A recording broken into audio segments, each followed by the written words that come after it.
Okay, so apparently April is C-section awareness month, and I guess I want to talk about my C-section because I have 5 of them. I had 5 of them, and I had my last one because I got my tube side with my last baby. Just he's 2 months, so 2 months ago. Anyway, yeah, the first when I had my first baby, um, I told my OB that I didn't want no pitocin, no epidural, no nothing. I was gonna try to go all out, right? And this lady gave me pitocin anyway, without my knowledge. I didn't find it out until it was already pumping in me through the IV. And even the nurse, apologized and everything after I found out because I told her like I didn't want that. So anyway, here we are, and then I got pregnant with my second baby. So and I decided to switch OBs because I didn't like her. She was the first OB. So I went with Dr. Travis. I love Dr. Travis. He has retired now. But it's okay because I retired too from having babies. I got my tube side, so we're good. He could retire because he was the only doctor I was ever going to go back to. And I'm so upset with myself because he gave me the option to do a VBAC, but I didn't take it because my first two are Irish twins, Latin twins, whatever you want to call it. They are the same age for 2 weeks. So basically, I got pregnant with my second baby at 2-3 months postpartum. So they're pretty close, and they're the same age for 2 weeks out of the year. So that's why I didn't take it, because I was kind of scared that something could happen. Doctor reassured me that I could do it. We could take the chance. He wasn't too concerned about it, but I didn't take it. Okay, so then I got a C-section.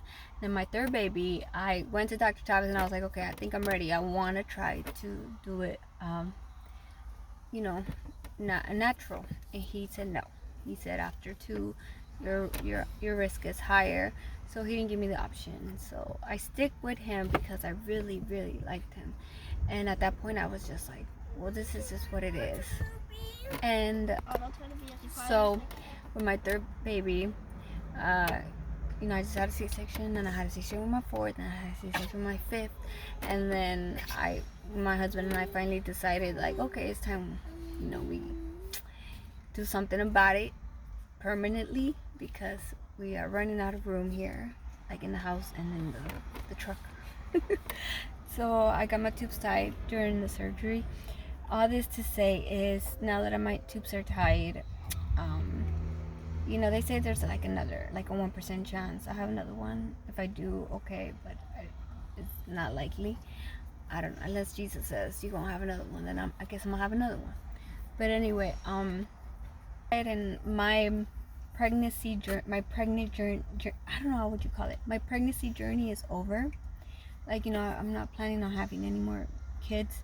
I look back and it does frustrate me, how I wasn't knowledge. I didn't educate myself in everything. I think I was like 24, 23 when I had my first, and I didn't educate myself as much as I should have. Now that I know all the things I know now, I wish I would have known those things back then, or somebody was there to like guide me and tell me.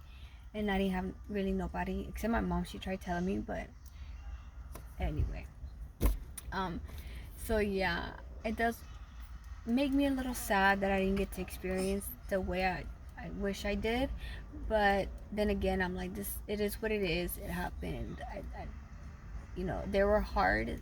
C-sections are hard. They got harder with the more kids I had and everything. But I got through it, and I'm just grateful that I do have all my babies. I'm grateful for Dr. Tavis for taking good care of me, and the way he did everything. I always healed good. I always took good care of me. So a lot of moms try to make themselves feel better, which I totally understand, saying C-sections are okay if you get them, and if it's an emergency, like if you got preeclampsia and all that, like if you really is necessary, sure, go for it. But I don't believe mine were very necessary, because all my pregnancies were super healthy. Nothing ever was really wrong. So if you are able to avoid a C-section, avoid it at all costs, especially if you want to have multiple children. But of course, listen to your doctor, right? Trust your doctor. Make sure you have a good connection with your doctor. I think that's the main key. And research that doctor, because like I said, my first OB, I regret going to her. I wish I would have never gone to her. I feel like if I would have gone to Dr. Travis first, everything would have been going the way I imagined. But anyway, it's all said and done, and I have my 5 beautiful babies, and I got my tubes tight, so I don't gotta worry about another C-section because they suck. Like I said, I know a lot of moms try to bring light to it, which is fine. I get it. I totally get it. Trust me.